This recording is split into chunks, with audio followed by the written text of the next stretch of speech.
Okay, first index card, write geometric mean on the front and then that sentence on the back.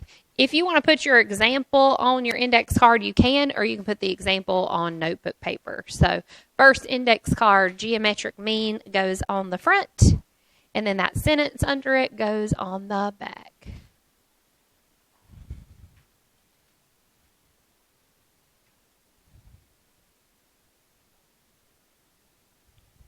And again, you can put the example on the index card, or you may put it on your notebook paper.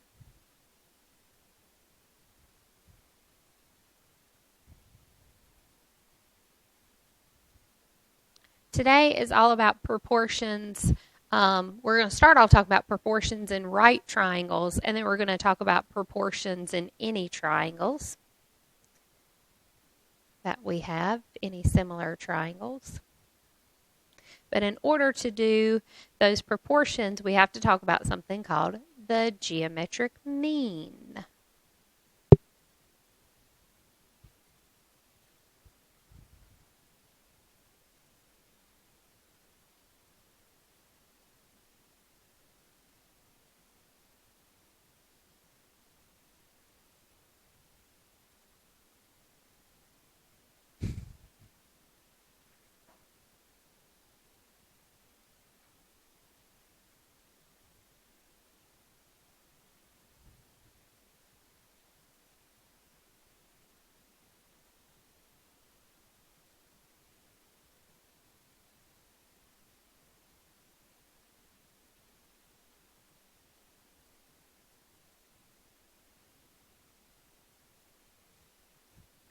All right, the geometric mean is where you set up a proportion where along one diagonal are the two numbers that you have, and along the other diagonal is x. So it says that proportion works if x is the geometric mean between A and B. So the example that I have here is, what is the geometric mean between 4 and 18? Well, set up a proportion. 4 and 18 will be along what we call the main diagonal. So 4 and 18, one's in the numerator, one is in the next denominator. And then you put x's in the other places. Now when you do geometric mean, setting up a proportion, you solve by cross multiplying. Now what happens when you multiply x times x? Does anybody remember from Math 1? X squared. It does make x squared. If you do x plus x, it makes 2x. But x times x makes x squared. So let's grab out those calculators. Let's make sure we know the rest of this. 4 times 18 is 72. Now, we want to get x by itself. Does anybody know how to get rid of a squared? Square root it. That's exactly right. We are going to square root both sides in order to get x alone. So let's do that on your calculator, and I'll show you where that button is. If you hit second and then the squared button, it gives you the square root. So you got to hit second and then this squared button. And then we type in the number that you have, 72. Aiden, you needed a calculator, didn't you? Logan, did you need one of these too? Okay, here you go. Okay, well here, I'll let y'all have those, and then sometime today fill that out too. All right, so hit second and the squared button to get the square root. Now we are going to round this to 2 decimal places. So right now it says 8.48, but there's a 5 there. If it's a 5 or higher, it's going to round up. So this will be 8.49 would be our answer. So 8.49 is the geometric mean between 4 and 18. So you multiply the numbers and then take the square root. That's your shortcut with those. All right, grab your notebook paper. You're going to write this down on your notebook paper, and I know it looks like a lot, but we're going to do one part at a time. So just write down this first part and draw that picture. But again, this is on notebook paper. We're going to use our index card later to make a shortcut. Thank you. Did y'all find out where the number was, I guess, for your calculator? Okay. That engraved number on the back. Oh, we're going to do on the back. Yours probably has a different number. Yours is 69. Hold on. Those numbers are wrong. 33.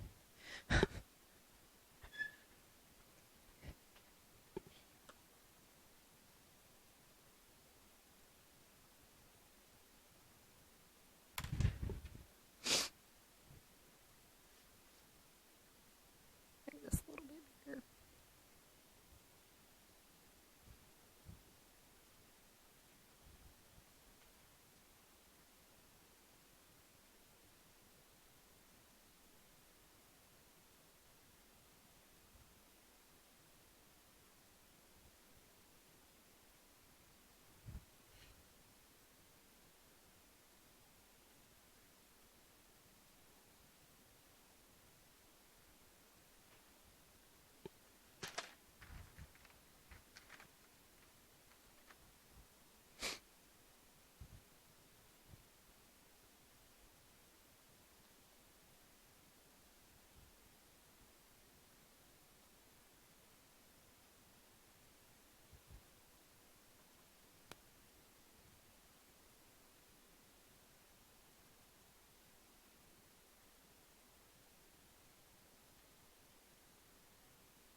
So this is all about right triangles. We know something's a right triangle because it has it's got one of them little squares. It's got a little right angle. Good. So if you look at the big overall picture, we have a right angle at C. So we have a right triangle with right angle at C.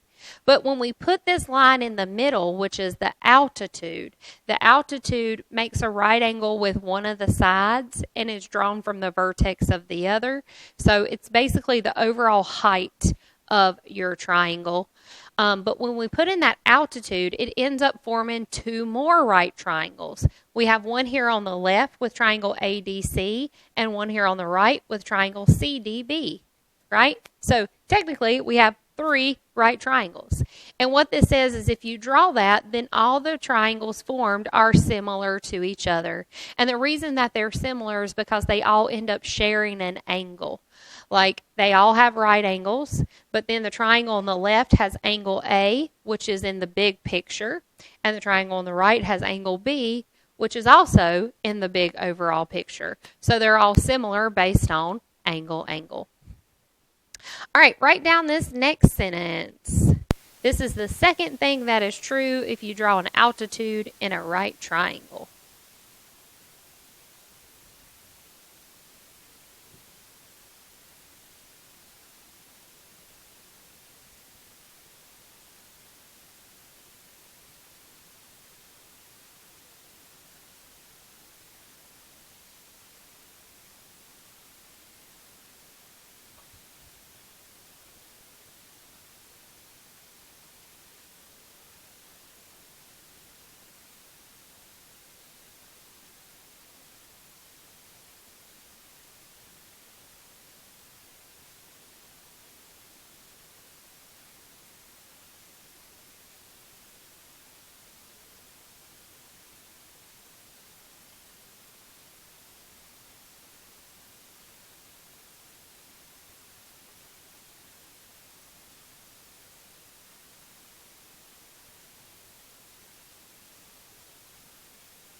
So if you look back at your index card about geometric mean, that can help you figure out a formula for this information here. It says the length of the altitude is the geometric mean between the segments of the hypotenuse. So the altitude is this part that is being drawn in the middle. So this part is the altitude. So altitude. It's this part CD that kind of goes in the middle of this triangle. And it is the geometric mean between the segments of the hypotenuse. Now look at your big overall picture. Okay, look at the big triangle ABC. What is the hypotenuse of that triangle? AB. It's the part that's across from the right angle. So we can put a little note here that this part is the hypotenuse. Now, the segments of the hypotenuse mean the two parts that it's broken up into, right? If we draw the altitude in the middle, it hits there at D. D's a little crooked on this, but it splits it into two parts. And I call these parts the first and the second. And so there's a little shortcut, a little formula that you need to know to help you figure out the answers to these. If the altitude is the geometric mean, the altitude would go in the same position that the x went in our geometric mean. So it goes along one of the diagonals. And it is the geometric mean between the segments of the hypotenuse, which I called first and second. So you can set up a proportion to solve for those pieces. First over altitude equals altitude over second. And then just repeat it to yourself 5 times. First over altitude equals altitude over second. First over altitude equals altitude over second. First over altitude equals altitude over second.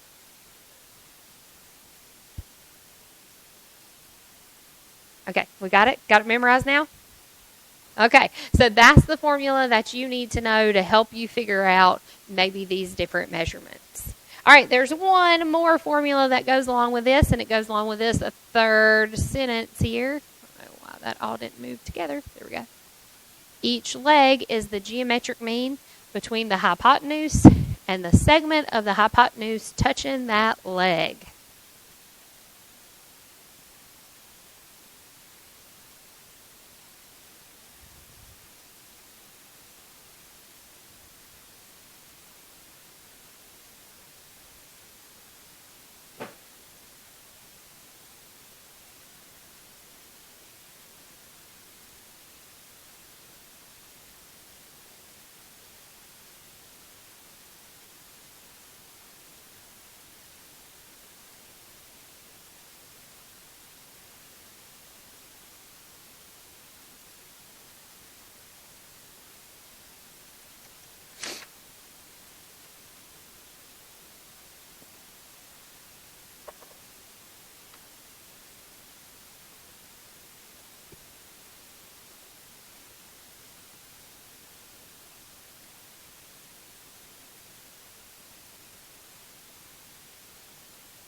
So each leg is the geometric mean. So if we think about the same thing that we did with the problem above, or what you had on your index card with geometric mean, it means the word leg is going to go along one of your diagonals.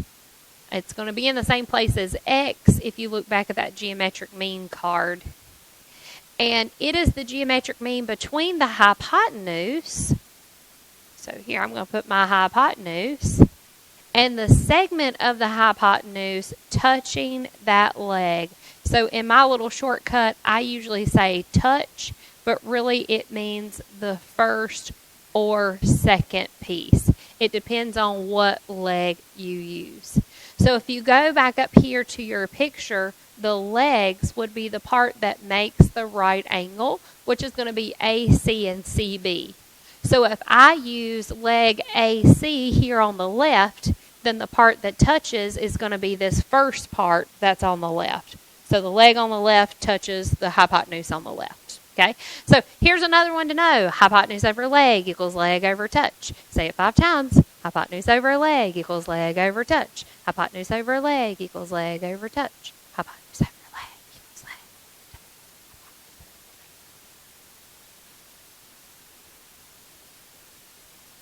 And if you say it 5 times, you might remember it. Okay, grab your second index card because we are going to put these shortcuts on an index card because it's more important than putting all of these words. So on the front, you can put proportions in right triangles. There's no in there.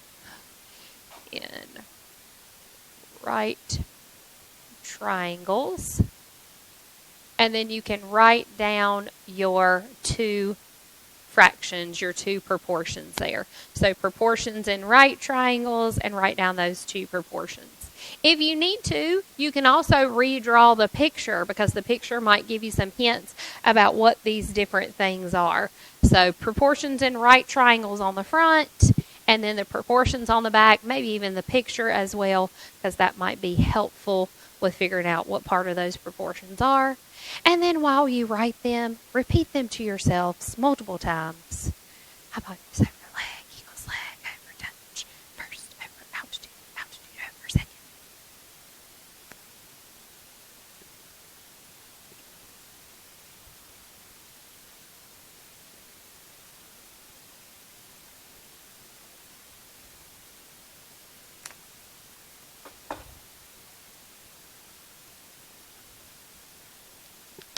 And these formulas are not given to you, so you do need to memorize them by the time that you take your test, which is coming up on Tuesday. And remember, these are our last grades of the quarter.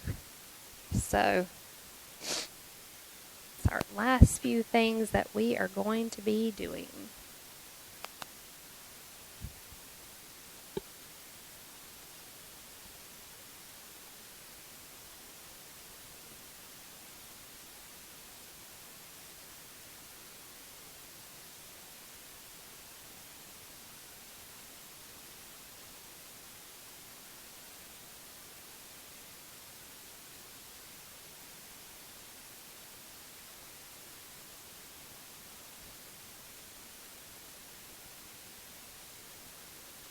Once you have them written down, repeat them to yourself a couple of times.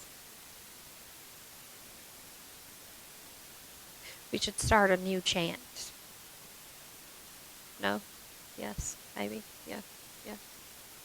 You know, that's one thing about like songs and things in class. Like if you think about all the songs that you know, if somebody starts singing a song, you can usually start filling in for that song and you remember the lyrics. That's why it's a good idea for a lot of these things to add music to them or to add some kind of chant to them. Or color code. Because sometimes you might remember, hey, I know I put that on a yellow index card, or I wrote that with a pink pen, something like that. That's what always happened with me when I went through different things, especially in history class more than anything else. There's a lot to remember in history class.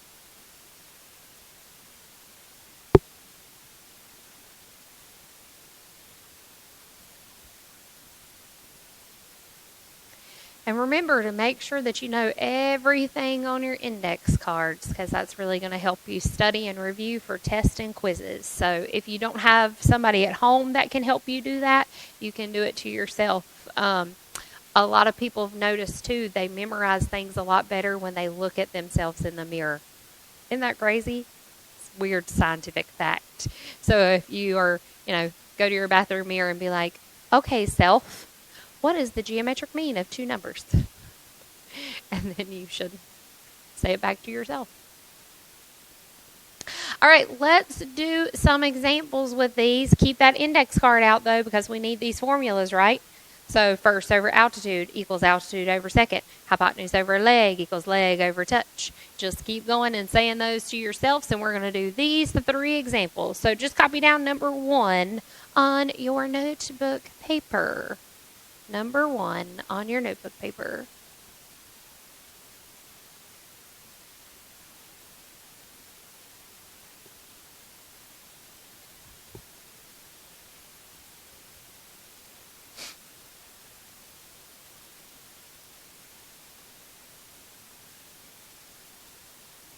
One thing that I like to do with all of these is label all of my stuff. Like label everything in that picture. So if you start with the big picture, it's a right triangle. It has 2 legs and a hypotenuse, right? Where's the hypotenuse?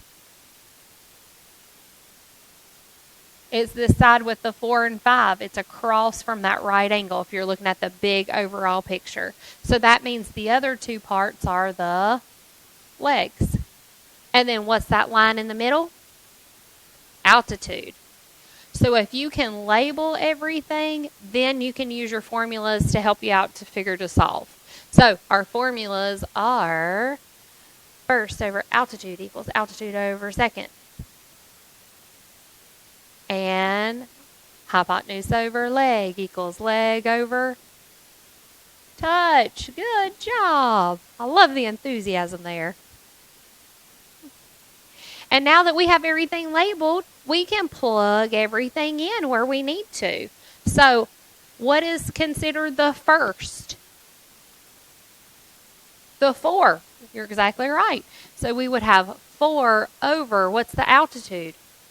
X equals X again over 5.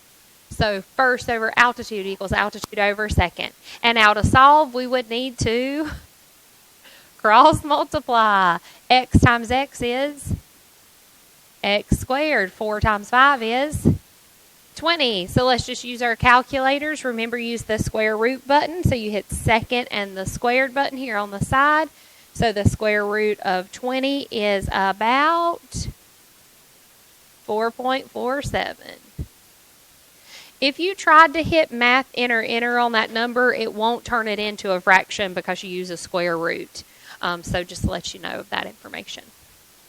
All right, our second equation, hypotenuse over leg equals leg over touch. Well, what is the length of the hypotenuse?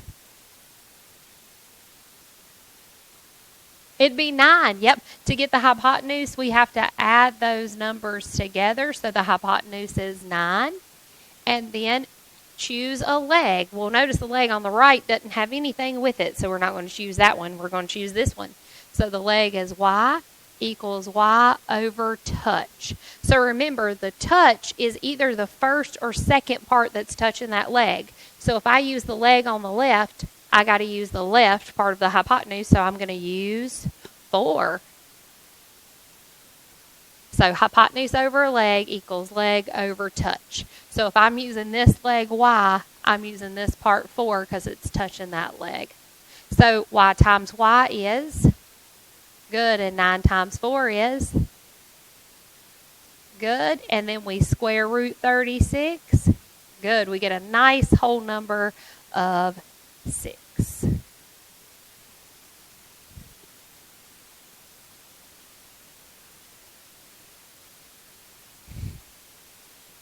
All right, copy down number 2. I like when they turn out to be nice whole numbers.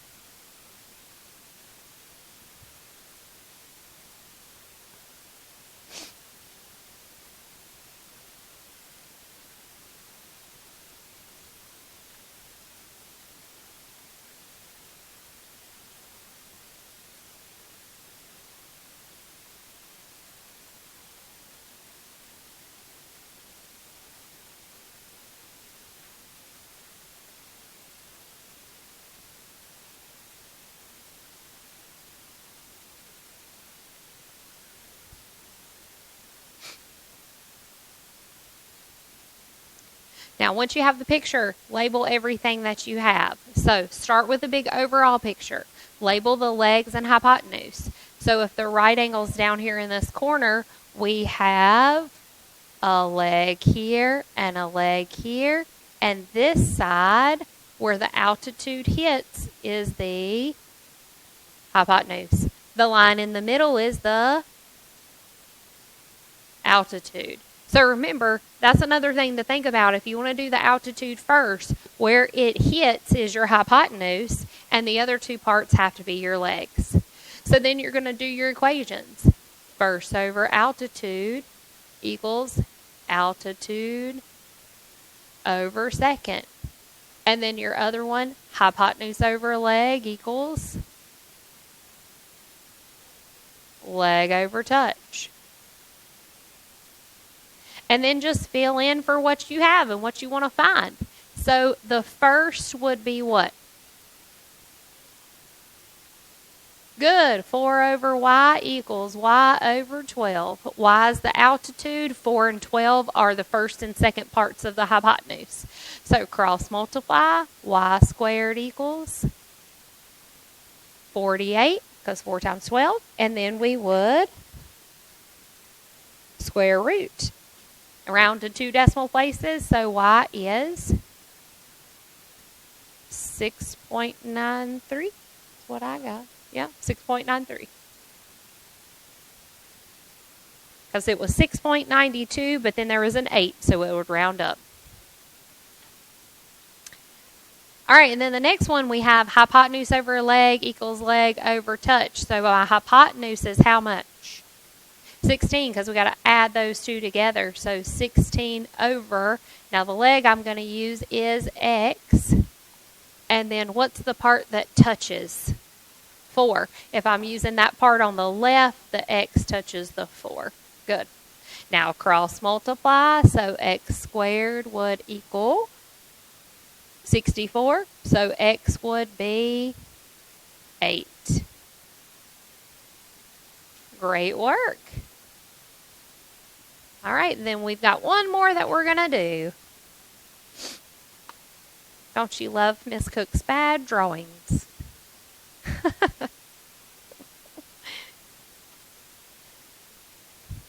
That's something that I've never been good at, drawing.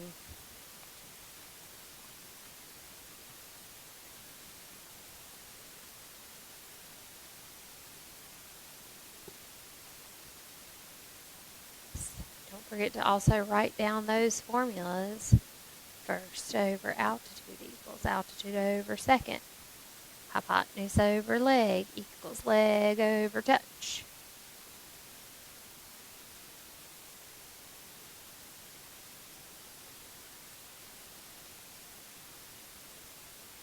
First over altitude equals altitude over second. Hypotenuse over leg equals leg over touch. Anybody play any musical instruments? Y'all should bring them in and help me out. All right, then label all of your stuff that you have. So if you want to start with the altitude, you can. What do you notice about the altitude? It's not even listed, right? There's nothing there. So am I going to use this formula here? Actually, I'm not going to end up using that one. Sometimes you have to use the same formula twice because you might notice that in these triangles there are 2 legs. Dun, dun, dun. Okay, so across from the altitude, where the altitude hits, is our hypotenuse. So that's saying x is our hypotenuse because it's the whole thing. And then here we would have our first and second, which would be our 3 and y. And so these other 2 parts are going to be the legs. So we're going to actually end up using that hypotenuse over leg equals leg over touch twice. So hypotenuse over leg equals leg over touch. So if we want to start with our hypotenuse is x. Now, since we've used x, would we use this leg on the right that's labeled as z? No, we don't want to put 2 different variables in the same problem, so let's use the leg that is 6. Hypotenuse over leg equals leg, so the 6 now is in both of those spots. And then what part of the hypotenuse touches that leg? 3. So now we have an equation with just one variable, and it looks like the ones that we've been solving the rest of this week. Cross multiply, 3x equals, and then divide by 3. So x here is 12. That means we should automatically be able to find what other variable? Y. If the whole thing here is 12, that means y has to be 9 in order to make that equal out to be 12. So y is 9. And that will make it easy for us to use this formula again to figure out what z is. So now the hypotenuse we know is 12. So 12 over z equals z over 9. So we had to find x first before we could find y, and then we needed x and y to help us find z. So we get z times z is z squared. 9 times 12 is 108. And then we square root that bad boy, and we get 10.39. Does that make sense on how to use those formulas and how to find those different measurements? Great. All right, we are going to go to our next index card. We have two little theorems that we're going to talk about. This is all that we do with right triangles. So again, memorize those two proportions for your right triangles. So our next index card, we're going to put on it the side splitter theorem. So on the front, put side splitter theorem. And then on the back, you will draw this picture and write these fun words.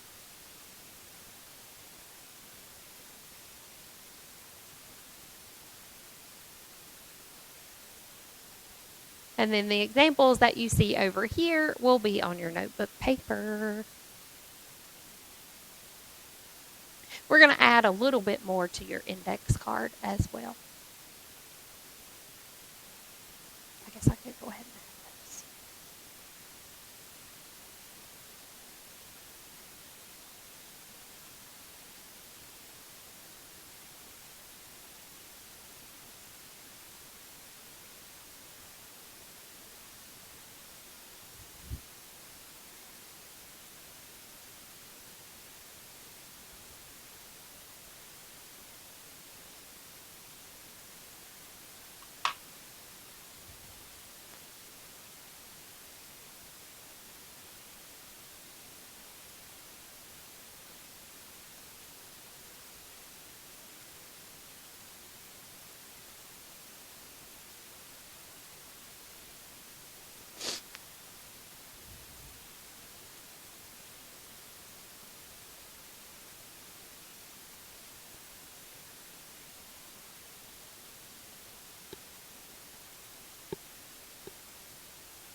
So the side splitter theorem says if a line is parallel, so that's key. If a line is parallel to the side of the triangle, then it splits the sides proportionally. So if I wanted to set up a proportion for these letters that I have in here, numbers, it would be 3 over 1 equals m over 2. That's the proportion that you would set up. So the sides get split proportionally from one to the other. Some people also do 3 over m and 1 over 2, but that works out because that's one of our properties of proportions where you can switch those numbers. So if you see that parallel line, they are split proportionally. All right, go ahead and write down number 4 on your notebook paper. We're going to do that one together.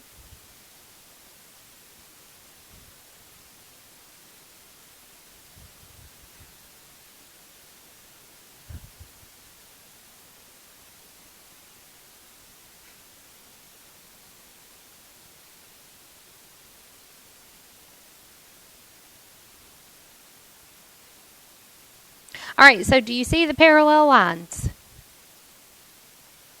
Yep, that's key, right? If you see any parallel lines, then the sides are split proportionally. Now, another key thing, it's just the sides, not the bases, just the sides. So we would do 12 over x plus 1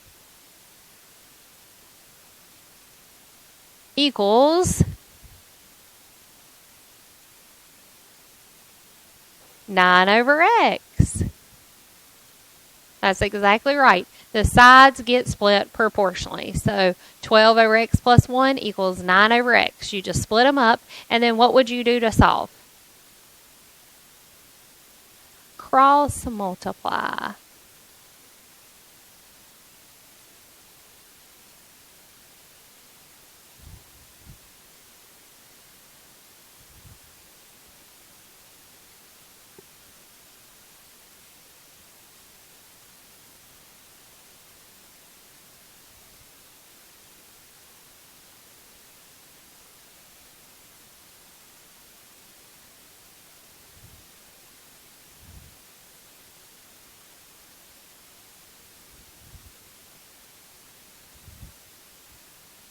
And so you should get x equals 3.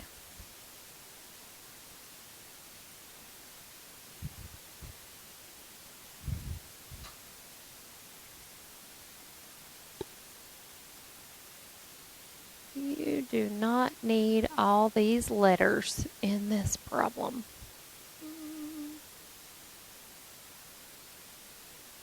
All right, so at number 5, just draw this picture. You can get rid of all these letters. You don't need any of those. They're not important. You just need the numbers.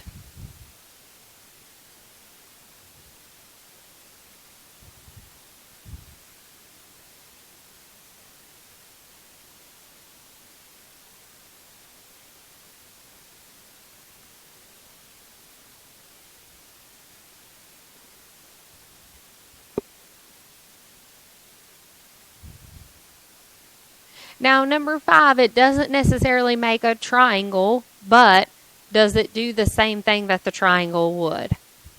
Yeah, and if we extended those lines, eventually it'd make a triangle, right? So it's still the side splitter theorem, but it's just not really a complete shape. But we still do it the same way. So we're going to set up a proportion. What would that look like? Perfect. 4 over 9 equals 7 over x. In a lot of geometry stuff, if you think that's what you do, that's probably what you do. To me, it makes sense to kind of set these up into a proportion and look at the different parts. So we cross multiply. 4x equals, 63. And we divide, and x is 15.75. Thank you, Dixie. Any questions? All right, we got one last thing to do, and we've actually did something kind of similar to it back in Unit 2, I believe. I don't know, something similar. Way back when. Okay, so this last index card is the triangle angle bisector theorem. Sounds like a mouthful, huh? Put that on the front. Draw the picture, write the proportion, and of course we need those words just in case. Somebody might be a more verbal person. Those words might help. So last index card, and then we've got one example to do. I think it's just one. Yep, just one example, and then we will be done. So you got your index card, and then that on your notebook paper.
So our triangle angle bisector theorem, sounds a lot, says if an angle gets bisected, then the opposite side that is split into two segments is proportional to the other two sides. So if you look at this proportion that you're writing down on your index card, it says CD over DB, which is the bottom part of that triangle where the bisector hits. These two parts are proportional to the other two sides, CA and BA. So the bottom where it splits is proportional to the other two sides. Okay, so that's going to help us figure out that example that you guys are writing down on your notebook paper, drawing that picture. Think about the side that splits. What is the side that gets split? The 10 and the 18. So that would be one part of your proportion. Notice I went left to right. Okay, so you got to do the same thing with the other two sides. So you would say 12 over x. So go left to right, do the base that splits, and then the other two sides. And if you read these words here, then that will help out. So it divides the opposite side into segments that are proportional to the other two sides. So the opposite side is proportional to the other two sides. So we cross multiply, and 10x equals what? I couldn't hear. 18 times 12.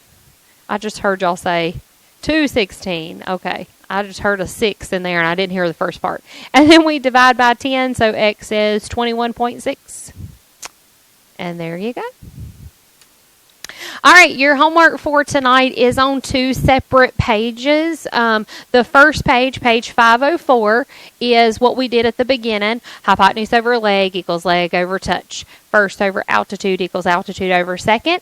And then the second page is this slide and the slide before. Now, I'm also going to give you your quiz. So your take-home quiz is due on Monday. It is 10 points off each day late, and because the end of the grading period is coming up really fast, I'm not going to accept any after next Wednesday. So you can get 10 points off on Tuesday, 20 points off on Wednesday, but after Wednesday it'd be a 0 because I need to have time to grade it. Now, with take-home quizzes, you can use other resources, but you're not allowed to use other teachers. So again, don't go ask Miss Hopkins. Don't go ask Miss King. If you have questions, come see me. But you can work together on these, but you have to show all of your work independently on your own quiz. Okay? So go ahead and write at the top.